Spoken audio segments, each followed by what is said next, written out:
É com alegria que eu estou recebendo aqui hoje a nossa amiga psicóloga Cristiane Correia. Tudo bem, Cristiane? Tudo bem, pastor. Bem-vinda, mas a traição sempre é um grande problema, né? É um dos maiores desafios lá no nosso SOS, né, É pastor? verdade, é E verdade. dentro do setting terapêutico também. Quando os casais buscam ajuda, geralmente tem uma traição envolvida. Eu tenho dito que é uma das piores dores da alma, né? Quando uma pessoa trai. Ainda ontem, lá na nossa clínica de restauração de casamentos, dentre os vários casais, muitos casais que estavam lá, eu fui socorrer um casal, não é? E foi quando houve a confissão.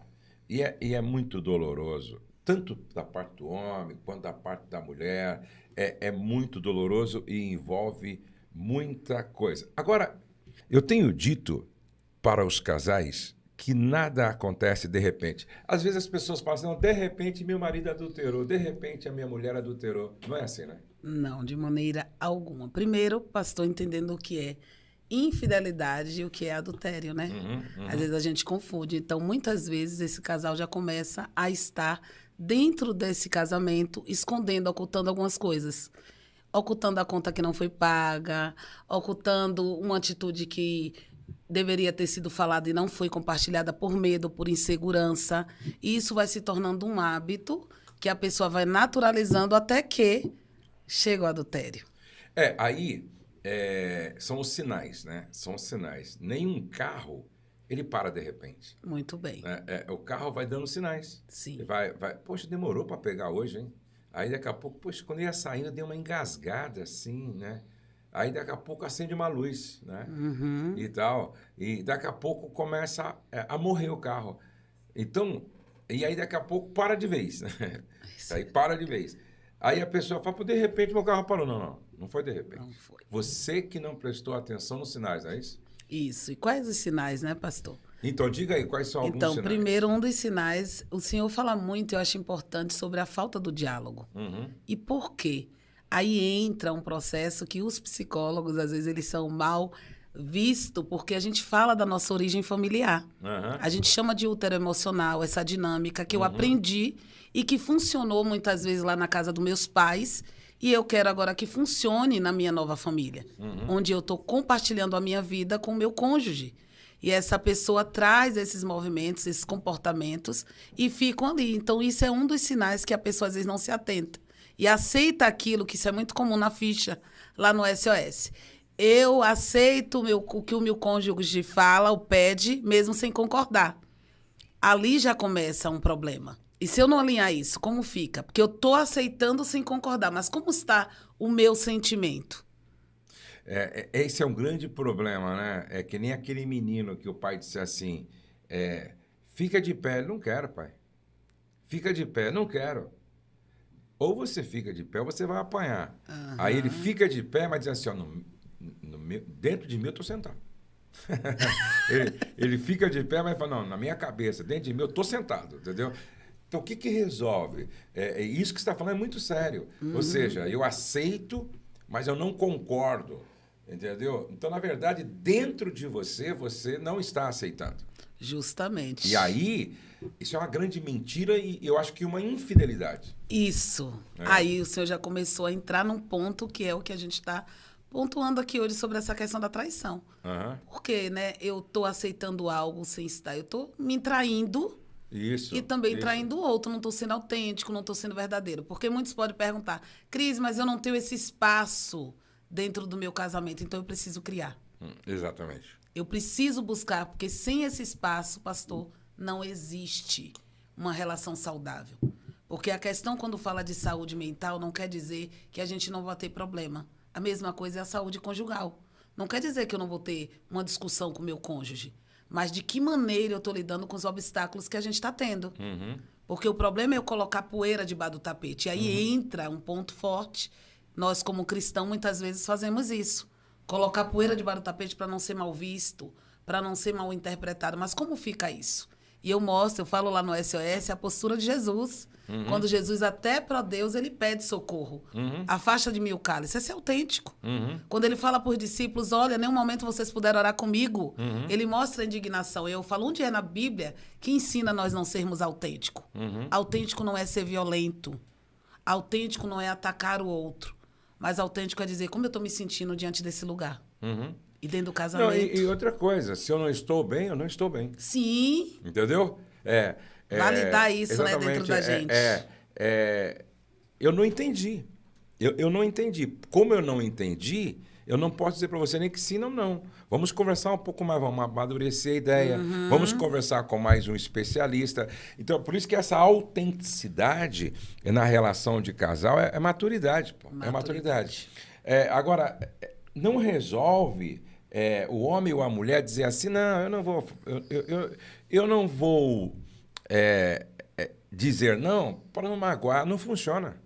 Porque isso aí é como ir jogando algo debaixo do tapete, daqui a pouco ninguém vai suportar isso. Ninguém vai suportar isso aí. Isso aí vai provocar uma implosão na relação. Por isso que a melhor relação, para mim, é aquela que acontece com transparência, com verdade, com sinceridade, sem jogar nada e nem sem procrastinar ou protelar ou empurrar com a barriga. A gente tem que resolver, né? Pois é, o nome disso é estratégias problemáticas que a gente aprende a usar ao longo dos anos, na família de origem. Como foi que a minha família resolvia problema? Então, se meu pai e minha mãe muitas vezes fez isso, não querendo me ensinar, mas o modelo, a modelagem, eu aprendi. Eu copiei, e o Rui Barbosa ele dizia que se aprende mais com exemplo do que com palavras. E é verdade, isso cabe muito bem na nossa família. Sim. Então, se eu aprendi a procrastinar, a não resolver, porque aí entra, gente, questões mais internas, pastor. Que questões são essas, Cris? Se eu colocar minha opinião, eu posso não ser aceito. E aí vai para aquela questão da validação, da nossa necessidade na nossa infância, a nossa base. E lógico, eu digo que bagagens emocionais nós levamos ao longo da nossa vida. Aquilo que a gente criou para sobreviver foram estratégias de sobrevivência.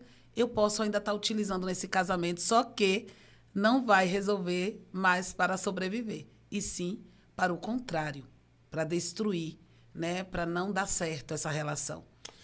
Esses dias eu falei assim aqui pro Pedro, falei pro Ailton uma vez, eu falei pro Eric, falei pro Rony, que trabalha com a gente. Falei, toda vez que vocês perceberem que eu falei cobrando, não é? Falei 4 vezes cobrando algo, mesmo que para você seja muito simples, insignificante, significa que para mim é um valor, que para mim é importante. Então eu queria que você desse atenção. Peraí, o pastor falou isso aqui 3 vezes comigo, então para ele é importante. Então você corre, faz e tal. No casamento não é diferente. Então toda vez que a Rose falar para mim assim, 3, 4 vezes a mesma coisa, tipo assim, pô, presta atenção, é um sinal. Entendeu? É um sinal de que aquilo é importante para ela e que se eu não suprir, pode vulnerabilizá-la e no momento de distanciamento de Deus pode acontecer o pior. Porque pode vir alguém que faça exatamente o que ela está cobrando de mim. Isso, pastor. Entendeu? É aí que começa todo o problema e que a pessoa diz, eu não percebi. Exatamente. Como assim? Não era nem tão bonito, não era nem tão bonita, porque a questão não era essa. Não era essa. A questão era atender às nossas necessidades. Exatamente. E qual foi a minha necessidade? Você falou uma coisa muito importante. 3 vezes eu falei. Eu tinha uma necessidade sobre aquilo. E às vezes não é direto, né? Às vezes a comunicação ela é indireta, né? Porque nem todo mundo sabe falar assim, olha, eu preciso disso, não é? Porque as mulheres, às vezes, ela fala assim, por exemplo, estou com uma dor de cabeça. Ela poderia falar, pega o remédio lá para mim, não é? Ela fala, estou com a dor de cabeça, porque ela quer medir o nível de interesse, de preocupação de do homem para né? com ela. Vamos ver até onde ele me ama, até onde ele me quer bem, até onde ele me valoriza, certo? Como eu valorizo ele quando ele fala isso para mim. E aí a maioria dos homens são desligados. Aí tem cara que falar assim, ó, pô, não sei porque você está sofrendo, o remédio está lá. Ó. Olha só. Entendeu? Então, às vezes, ela fala assim, pô, tô com dor de cabeça. Às vezes ela fala assim, pô, tô com meus pés tão cansados. Ela não vai falar assim, faz uma massagem. Ela quer ver se ele valoriza ela, se ele ama ao ponto de se preocupar em aliviar o cansaço dos pés dela com a massagem. Então, por isso que eu sempre falo para os homens e as mulheres, ficar atento a esse tipo de linguagem, às vezes, implícita, né? Indireta, né? E se a gente pode treinar também. Às vezes é tão implícito que uma das coisas que a gente treina é resolver essas habilidades sociais. Porque muitas vezes essa questão implícita está escondendo algo, medo, uma insegurança de ser autêntico. Volto a dizer, a autenticidade não é ser crítico nem punitivo, mas é dizer como eu me sinto nesse lugar. Eu não me sinto bem quando eu sou cobrado, tudo bem. Mas o que está impedindo você conseguir realizar? Porque a procrastinação, que entra nesse lugar, ela tem coisas que antecedem até chegar a uma procrastinação e a pessoa não vê. São funcionamentos inconscientes do sujeito. Por que eu estou procrastinando? Eu posso estar com medo, eu posso estar inseguro, eu posso estar acreditando numa mentira, que é uma crença, que eu não vou dar conta, mesmo que seja algo que eu treinei. E isso amplia um leque dentro do casamento. Por isso que quando a gente fala de superadores, é entender. Não existe, né, aquela questão de quem é o vilão, né? Quem é aquele que é o bonzinho. Não. Existe duas pessoas, como o senhor fala, né? 50% é isso mesmo. E muitos não querem aceitar. Não, Cristiane, não fui eu que deitei lá com o outro. Eu falei, eu entendo. Mas houve, até chegar, como o senhor disse anteriormente, até eu chegar a deitar, houve muitas coisas que já veio dando sinais. E eu não me atentei. Exatamente. E isso é importante, a autorresponsabilidade. Em todo sentido, não só na conjugalidade. Outro dia, um marido disse para mim assim, eu empurrei minha mulher para esta situação. E até ele falou para mim assim, um dia minha esposa chegou para mim e quase que gritando, falou, presta atenção em mim. Falou, ó, cara, presta atenção nas minhas carências, presta atenção nas minhas necessidades, presta atenção em mim, pô. E ele disse, eu não tenho tempo agora, estou com pressa. E é interessante. Eu lembro de um pai, eu acho que ele era pastor, e ele, muito ocupado com as demandas da igreja, um dia ele disse assim para o filho, filho, daqui a pouco o pai te dá uma atenção, porque agora estou saindo para fazer uma visita para uma família. Diz que o filho falou assim, ô pai, quando é que o senhor vai visitar a nossa casa? Aquilo ali deu um choque nele. Ele parou, naquela semana ele falou, não, vou rever minha agenda. Quando meu filho, teve um outro filho que marcou um horário, não é? Não sei se foi com um médico no consultório. Aí o médico não entendeu nada. Falou, como é que pode? Meu filho marcando aqui uma consulta comigo? Não, ele falou que quer vir ser consultado. Aí ele foi. Falou, pai, sabe por que eu marquei uma consulta? Porque a única forma de eu encontrar você para dar um tempo personalizado para mim. Aí esse médico também acordou para a vida. Então, e não é diferente com os maridos. Às vezes os maridos, certo, as esposas estão vivendo a mesma realidade. Não é? Ou então a esposa está tão ausente que o marido está quase que marcando uma consulta, uma entrevista, entendeu? Um atendimento.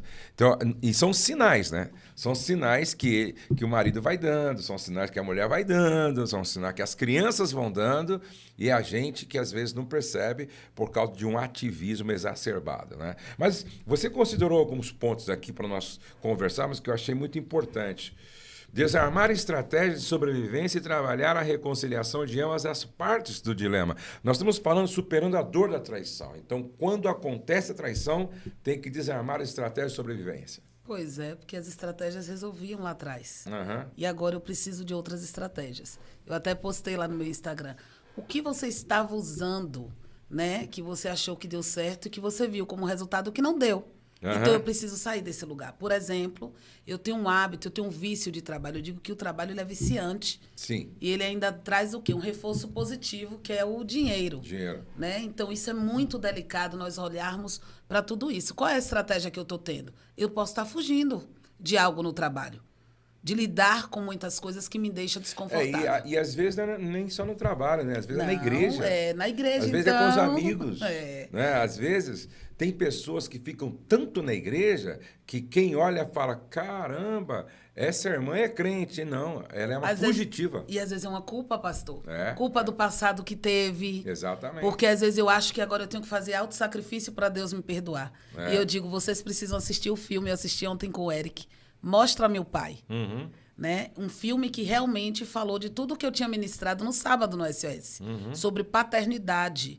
Como uma pessoa que não tem esse valor dentro dela, uma criança que não foi validada, isso pode gerar um adultério consequentemente? Não, Cris, eu não acredito.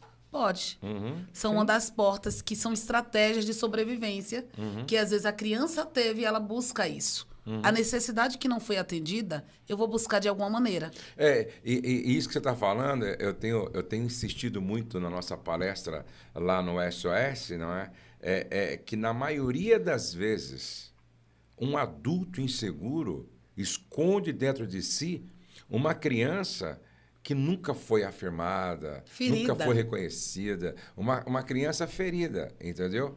E isso é muito interessante. Total. E aí, você falou algo que é desarmar estratégias de sobrevivência. A gente tem que enfrentar a realidade, a gente não pode fugir da realidade. Eu nunca vi alguém resolvendo um problema fugindo dele. Se Davi tivesse tentado fugir do leão e do urso, quem sabe ele teria sido morto. Então, quando você tenta fugir do problema, o problema te persegue e pode te matar. Então, tem que encarar. Tem que encarar e pegar pela barba e matar mesmo, entendeu? Resolver o problema. Né? O Golias foi da mesma coisa, ele enfrentou o problema. Então, está na hora de você enfrentar o problema. E nós estamos falando até de momentos que precedem uma possível traição. Isso mesmo. Entendeu? Então você tem que enfrentar isso. Não adianta ficar fugindo na igreja, fugindo no trabalho, fugindo com os amigos. E vai tal. fugindo, viu? Ainda hoje eu ouvi uma querida dizendo: olha, eu estou viajando bastante porque não é legal para mim ficar em casa, entendeu? Isso é um problema sério. Isso é estratégia. De que maneira a pessoa foge. E quando ela começa a se ver, eu digo, aqui a gente tem uma raiz já de um problema que a gente tem que ver o que está antecedendo. Então, essas estratégias para a gente lidar com a dor da traição ou uma prevenção. Porque é como o senhor falou, tem os dois lados aí que a gente precisa já atentar para isso. Porque às vezes eu estou vendo os sinais. Se eu tenho uma estratégia de fugir, os sinais vão estar me deixando desconfortável. Exatamente. Primeira coisa que eu vou fazer é ir embora. Não, eu vou lá na igreja. Não, tem muito trabalho na igreja. Não, poxa, tem hora extra para fazer. Eu tenho trabalho para fazer. Isso, não, meus amigos estão me esperando. Joga bola todo dia. Se não é bola, é dominó, é snook, vai arrumando coisa. Ou então ficar enfiado nos jogos virtuais, né, eletrônicos e tal. Isso né? mesmo. Então, veja só, não resolve. Não resolve. Vamos ver quais são as perguntas que já chegaram para nós aqui. As pessoas já estão mandando algumas perguntas e nós vamos estar respondendo algumas perguntas aqui, não é? Deixa eu ver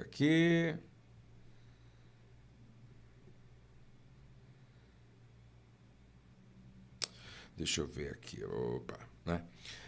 Tem uma pergunta. Lembrar e sofrer é normal? Ou isso significa que o perdão não foi liberado? Porque eu perdoei e estou tentando reconstruir meu casamento. Porém, isso ainda dói bastante. Ou significa que não perdoou? É um desafio e muitos me procuram com essa informação. Vamos pensar aqui, eu gosto de dar exemplos também, né? Imagina, pastor, o senhor lembrando de uma comida que você comeu na tua infância, maravilhosa, aquela comida. E aí a tua mãe lá fez e você, em casa, fez aquela comida e lembrou. Você vai te remeter àquele lugar. Isso a gente chama das nossas memórias e da nossa sensopercepção. O cheiro, o olfato me levou até lá. O adultério é um desafio, porque tá um filme, qualquer coisa que aparece, a pessoa lembra. A questão não tem nada a ver com perdão. Eu preciso olhar também para as minhas feridas do passado. Sim. Geralmente está ativando uma crença. Se eu tenho uma crença de desvalia, primeiramente o adultério me joga no chão. O que é crença de desvalia? Eu me desvalorizo. Eu acho que eu não tenho valor. E eu credibilizo muito esse adultério para mim. pelo meu não valor, que foi isso na minha infância, que foi credibilizado, e eu aceitei como uma verdade. Quando eu digo credibilizado, não é o pai e a mãe dizer, você não tem valor, não é isso. É aquilo que nós falamos no podcast anterior, que nós tivemos, é o pai não validar, não olhar para aquela atenção, aquilo que é valioso para aquela criança. Então, isso são coisas simples, sutis, mas que remetem danos emocionais. Então, quando essa moça diz assim, eu lembro, ela vai sentir a dor. Aí eu tenho que olhar para mim. Por que isso está doendo tanto em mim? Porque a minha necessidade não foi atendida, de legitimidade, e eu criei, eu idealizei algo que quando as pessoas me ferem, está mostrando que eu não tenho valor. A crença ativada é isso. E o que é que nós fazemos? Essa leitura maravilhosa que o Senhor propõe, ela tem um lugar para enfraquecer essa crença. Que eu começo a ter um outro olhar sobre isso. O que o cônjuge faz diz respeito à atitude e à ação dele, não é também só minha. Então, se eu lembro, eu preciso olhar qual é a crença que me remete, porque provavelmente ela foi acionada. Exatamente. Agora, o que os casais precisam entender é que o perdão tem as suas fases. Eu vou falar quais são as fases do perdão aqui, segundo o Cote. Isso aqui está no livro do Cote, Pastoreamento Inteligente. Fases do perdão. Primeiro, ele coloca a indiferença. A indiferença pode ser a principal característica de uma pessoa ferida, né? Aí coloca segunda, raiva, né? A raiva, tal. Aí o conflito, depois a frustração, depois a aceitação, depois a paz, memória cicatrizada e o bom humor. Eu gosto dessa ideia do Cote, que a última fase do perdão é o bom humor. Por exemplo, eu sempre cito a Nathalie e o Beto. Quando eu faço com eles uma live, eles tiveram problema de infidelidade há muitos anos atrás, mais de 10 anos atrás. Hoje eles são curados, pastores. Ela tem um trabalho lindo na internet sobre superação da infidelidade e tal. E o que ela diz, eles conversam comigo, né? E aí eles dizem assim, aí eles falam, Josué, quando nós estamos conversando, as pessoas pensam que nós estamos falando de outra pessoa. Que é tão natural, eles dão risada de algumas situações e tal. É para pedir conselho, como é que lidar com ele. Aí ela orientava a menina, não, Beto é assim, é assado e tal. E o ouvido cicatrizado, isso aí já é história, entendeu? Agora as pessoas pensam que é de uma hora para outra. Olha só, indiferença, raiva, conflito, frustração, aceitação, paz, memória cicatrizada e bom humor. Quanto tempo leva isso? Isso não é de uma hora para outra, né? E é pessoal, viu, pastor? Tem a ver com a subjetividade de cada um, temperamento, personalidade. Exatamente. É um processo que até dentro de um processo terapêutico, a pessoa não pode chegar aqui, olha, é assim.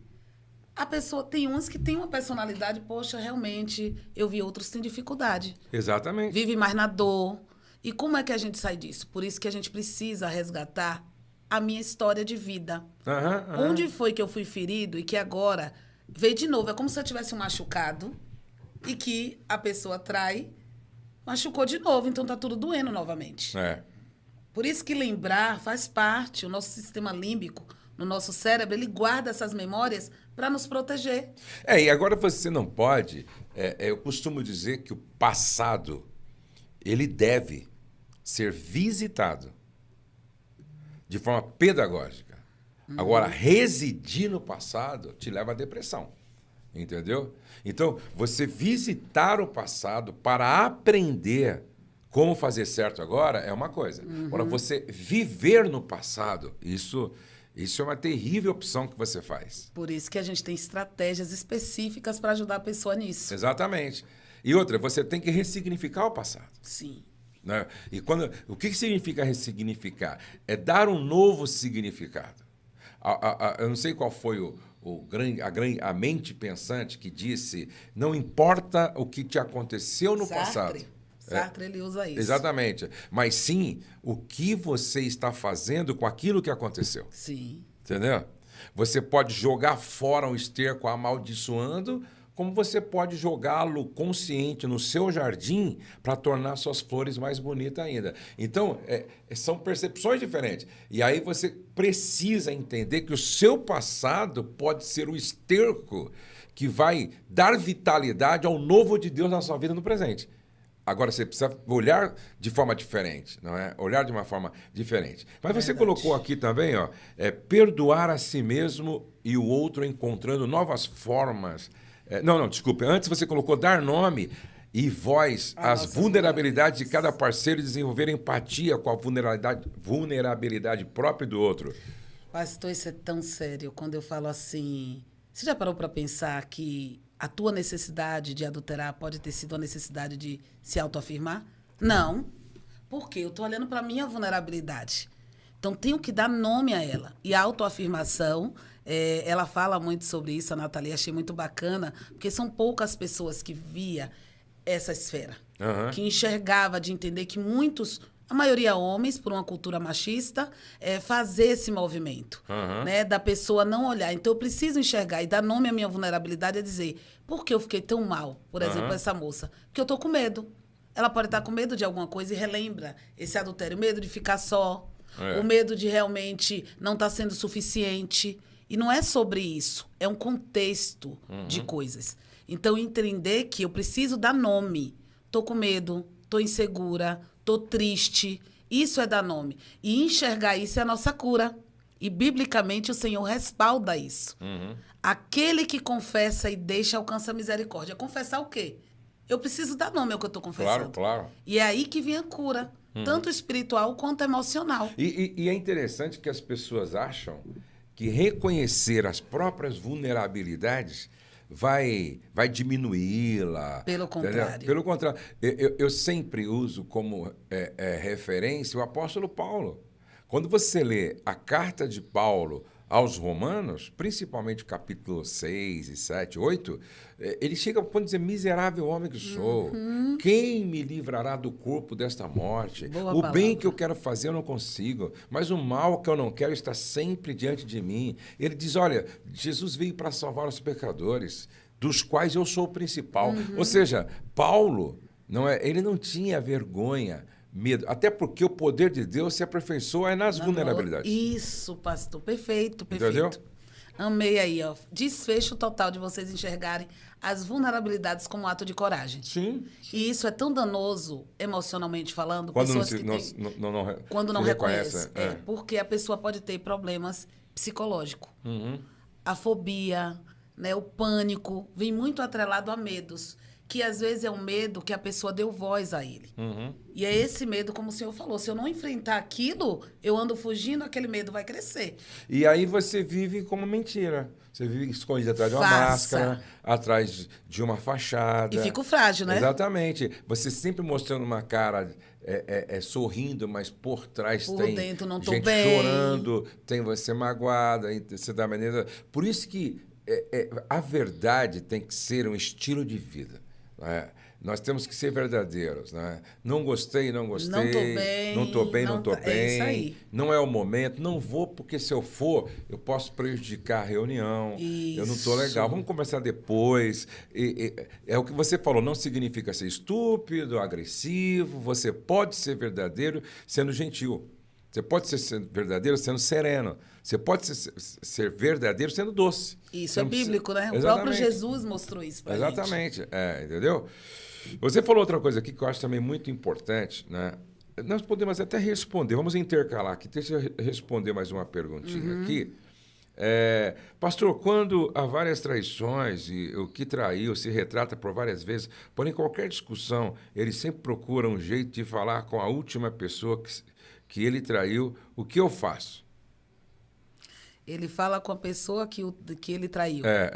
Então, primeiro, está tudo errado, né? Errado não é porque a Cristiane acha isso.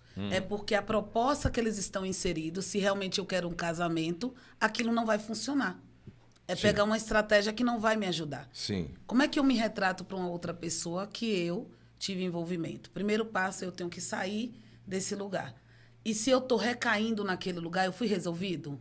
forma alguma. De maneira alguma. É a mesma coisa, vai. O cara teve problema com cocaína. Ele vai continuar frequentando o ambiente. Maravilha, Não pastor. verdade? Isso que eu Ele falo. vai Um continuar alcoólatra. com a amizade com o traficante? Pô, Isso. pelo amor de Deus. E tem casos, tá? Quando pessoas trabalham com adicto, que é pessoas que usam drogas, a gente precisa tirar, quando é adolescente, então, do ambiente. Sim. Se mudar geograficamente. Exatamente. Porque isso aí vai se cumprir de novo na palavra. E dependendo do caso da traição, é melhor sair do trabalho. Não estou falando, gente, não estou mandando ninguém sair do trabalho aqui. Estou falando dependendo do caso. Dependendo do caso, é melhor deixar geograficamente o bairro, a cidade. Eu já vi situações acontecendo. É o ônus e o bônus, né, pastor? Exatamente. Agora, o que vocês precisam entender é que ninguém é obrigado a ficar num relacionamento de abuso. Pô. Sim. Eu tenho dito para as mulheres, vocês precisam se posicionar. Tá? Vocês precisam se posicionar. Se o cara não quer mudança, se o cara é um adúltero sistemático, certo? Se o cara tá querendo, na verdade, é ficar com 3 mulheres, 2 mulheres, se posicione, se ame, pô. Isso é importante. Entendeu? Eu sou pai. Se Deus o livre e guarde eu tivesse uma filha, vivendo nessa situação, eu diria, vem cá para casa, minha filha, vem para casa. Acaba com isso, para com isso. Ou então, chamaria esse cara, segue a sua vida, meu. Você não é obrigado a ficar com a minha filha para manter uma fachada. Não, você não é obrigado. Você não quer mudar? Você já adulterou 5 vezes, 10 vezes, sei lá, e não quer mudar. Se você quiser mudar, eu vou te ajudar. Mas se você não quer mudar, então segue a sua vida, meu. E deixa a minha filha em paz. Eu acho que é isso que Deus está dizendo para a sua filha. Entendeu? Ó, você não quer mudar? Então, paciência, meu. Então segue o seu caminho, São deixa minha filha em escolhas, paz. né, pastor? Né? Agora, às vezes as mulheres falam pra gente, eu falo, irmã, você não se ama, pô. Você não se ama. E aí eu preciso buscar ajuda para aprender a me amar. Exatamente. Porque se eu vi numa infância, pastor, que eu aprendi que eu não tenho valor, eu busco esquematicamente, inconsciente, um relacionamento abusivo para eu estar. Exatamente. Porque aquilo para mim está familiarizado. Exatamente. É por isso que a gente precisa ter autoconhecimento. E a palavra, quando ela é lida de maneira clara, isso também vai purificando a gente. E deixa eu avisar também para as mulheres que o posicionamento da mulher pode provocar mudança no marido. Muda. Em qualquer situação. Tanto o contrário também. Exatamente. Minha esposa é muito insegura, muito ciumenta. O que é que alimenta o ciúme? A dúvida. Se eu tenho transparência, se eu sou autêntico, exatamente, vai ter uma mudança nela, porque ela vai ter que mudar. Agora, se ela não muda, mesmo com tudo ela precisa buscar ajuda. Que é uma questão talvez mais profunda. Eu conheço mulher que chegou pro marido e falou o seguinte, ó, eu tô indo embora. Não, pelo amor de Deus, tá, fica, porque eu tô indo embora. Tá. Aí a mulher foi embora. Aí o cara ficou atrás. Aí falou, tá, você quer voltar? Eu quero ver em você mudança de vida, postura de homem, gente com postura de fidelidade, tá? E aí, vou namorar com você, quero ver a mudança. Não, vamos noivar, quero ver a mudança. Aí a gente vai casar. E depois tem outra, a gente vai casar. Primeira pisada na bola, tô fora, não quero. Chega de sofrer, cara. Você quer? Topa. Então, beleza. Pronto, o cara mudou. A pessoa foi grossa? Não. Ela mostrou o ponto limite dela, e é um direito dela. Eu te amo, mas não é porque eu te amo, vou me submeter a uma relação de abuso. A gente fala de acordos. Exatamente. É o meu acordo para estar casado. E aí, teve uma que falou, ainda você vai ter que ir no SOS comigo. Vai no SOS. Aí o cara veio. Aí o cara, pô, acordou, mudou, acabou. Corrigiu e até hoje, não estão vivendo de forma... Ninguém é perfeito, mas já estão, olha, muito legal, muito melhor, estão vivendo bem. Posicionamento, pô. Agora, se vai aceitando, empurrando com a barriga, não sei o quê. Caindo no mesmo erro. Não funciona. Não. Mas você colocou algo aqui. Interessante. Eita, nós. Obrigado, gente. Muito bem. Ó, você colocou aqui, perdoar a si mesmo e o outro, encontrando novas formas de ficarem juntos. Eu acho que isso é muito importante. Foi o que o senhor acabou aí também de responder. Tá? Primeiro, ela perdoar a si mesmo. Porque é muito comum, tanto homem quanto mulher, eu fui um trouxa, fui um bobo. Não. Você acreditou numa pessoa que era para você acreditar. Se eu estou casado, eu tenho que acreditar no meu cônjuge. Claro. Aí começam a se destruir, não está se perdoando. E eu ensino muito sobre essa proposta. Eu preciso olhar para mim de maneira quem eu sou. Eu, quando mostro muitas patentes acadêmicas, de curso de especialização, pastor, para mim, uma mais significativa foi entender quem era Jesus para minha vida.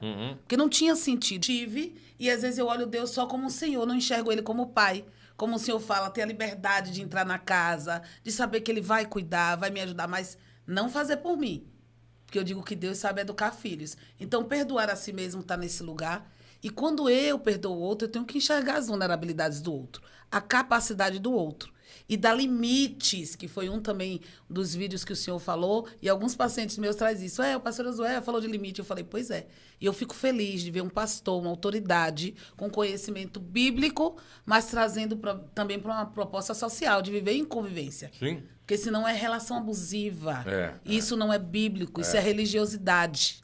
E ninguém é obrigado a viver numa relação abusiva, gente. Ninguém. Perdoar a si mesmo. Exatamente. Você não é a trouxa, ou você não foi o trouxa, o otário. Não. Eu confiei naquela pessoa que eu estava ali com essa proposta. Acabou. Você colocou também algo importante, ter estratégia de restaurar a confiança, né? Essa para mim, é a parte mais... Essa é a parte mais desafiadora quando acontece uma infidelidade conjugal, né? É restaurar a confiança. Por quê, pastor? Eu tenho uma persecutoriedade, mania de perseguição. Eu já tinha um ambiente que não foi tão seguro. Vou dar um exemplo aqui um pouco da Cristiane. Um ambiente que não foi tão salutar. Então, eu tinha aquele movimento de estar inseguro o tempo todo. Então, qualquer coisa que eu visse já saiu da curva para mim. Eu amplio o olhar. Então, quando eu estou num lugar que eu estou ali tendo uma estratégia de confiança, eu preciso olhar para dentro de mim. O que deixa-me tão insegura? Meu marido não tá pagando as contas. Por quê? Porque eu posso vir ficar na miséria e viver de novo. Então, tem um fator com a confiança. A confiança, ela tem que ser restaurada primeiro, entender quais são os meus medos. E depois eu ter que buscar estratégia, tanto do traído quanto do traidor.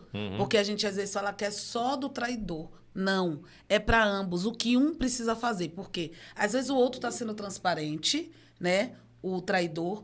Olha, eu estou tentando, mas ainda que eu mostre, ela não acha que é suficiente. Eu preciso olhar para mim. Onde é que eu estou achando? Aí cai naquilo que eu sempre pontuo lá no SOS. O que é fato e o que é uma interpretação. Porque a gente começa a interpretar. Eu vi o nome de uma moça diferente, tá? Quem é o nome? Ele falou isso. Aí, se eu estiver enganada, tá dizendo sobre ele, não é sobre mim. Então, restaurar a confiança primeiro em nós mesmos também. E aí, é o que... você falou assim, não interpretar, né? Porque nós temos essa mania... O cérebro da gente já vai pro lado. Putz, mesmo que a gente não quer, até a gente... É que a gente toma cuidado para não expressar, interpretar, não falar. Mas no cabeça a gente interpretou.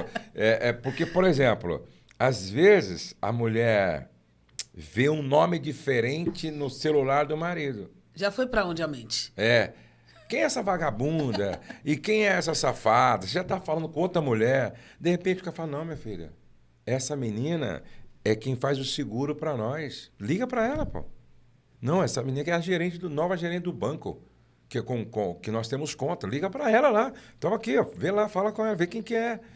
Então, por que não pergunta, né? Por que não pergunta? Quem que é essa pessoa aqui? Pronto, entendeu? Então, a gente tem que fazer... na verdade, nós temos que amadurecer, não é? E a maturidade, pastor, depende. De novo, eu volto lá para a nossa infância. Esse self, que nós chamamos, né, de ego, alguns, ele não foi desenvolvido suficientemente. Como é que é desenvolvido, Cris? Atendendo às necessidades da criança. A minha criança, por exemplo, pessoas que têm esse hábito de desconfiar de tudo e de todos... O ambiente geralmente foi hostil. E quando eu falo hostil, não é só de violência físico-verbal. É uma criança que não foi acolhida como deveria ter sido. Então, ela pode inconscientemente estar trazendo o que eu chamo de esquema, né? Que é a minha verdade incondicional. Se eu vindo no esquema de desconfiança e abuso, eu vou desconfiar de tudo e de todos. Vou ter mais dificuldade de fortalecer isso. Por isso, precisamos de ajuda. É reconhecer isso. Eu preciso de ajuda. Agora aqui... infelizmente, nem todos reconhecem, né? Mas tem que buscar ajuda, porque existem situações que a gente Ninguém consegue vencer sozinho, ninguém, tem até eu. Jesus não chamou os discípulos para orar com ele? Exatamente, Ele se viu vulnerável, É, ele pediu ajuda. Com certeza. Aqui, ó, meu esposo me trai por mensagem, sem o ato. É infidelidade mesmo assim? É óbvio, né? Tá aí um contrato, se vocês têm um acordo. E começa como? Imagina eu achar que isso não é infidelidade. Não é o adultério que não teve o ato, pelo que ela está trazendo aí, ou ele, não sei. Mas a infidelidade é óbvia. O que é infidelidade? Eu tenho um compromisso com o pastor. Eu quebro esse compromisso e isso é infidelidade? É. Sim. É desonrar na ausência. Isso. Fidelidade é desonrar na ausência. Pois é, e um contrato que eu tenho. Eu estou numa situação ali que a gente tem um combinado. Qual é o combinado que eu tenho? Isso é entre amigos, isso é em questão de trabalho, isso é em questão de relacionamento com a igreja, é com todo. Então, a infidelidade, quando eu já começo a entender, e qual o objetivo de eu estar escondendo? Desonrando na ausência. Como o senhor falou, eu achei muito clássico. Então, infelizmente, aí é sim um fator de infidelidade. Gente, a Cristiane trabalha conosco lá no SOS Casamento e ela tem um programa de superando a dor da infidelidade conjugal, que ela vai estar lançando em janeiro aí, pela fé. Esse pastor é assim, gente. Se tá com ele, hein, Pedro? Dá nessa com a gente. Vai andar com o pastor Josué. Ele disse, se andar comigo, vai ter que colocar patins. É verdade, entendeu? é verdade. É. Mas é isso mesmo, porque eu tenho visto a demanda muito grande, né, pastor? Exatamente. E a proposta da gente é justamente fortalecer vínculos familiares. Antes de dizer assim, não tem mais jeito. Primeiro eu preciso buscar a ajuda correta para depois... Deus abençoe você, sua casa. Lembre-se, o céu não está em crise, Deus está no controle, nós cremos em milagres e a nossa família está debaixo da graça de Deus. Um grande abraço.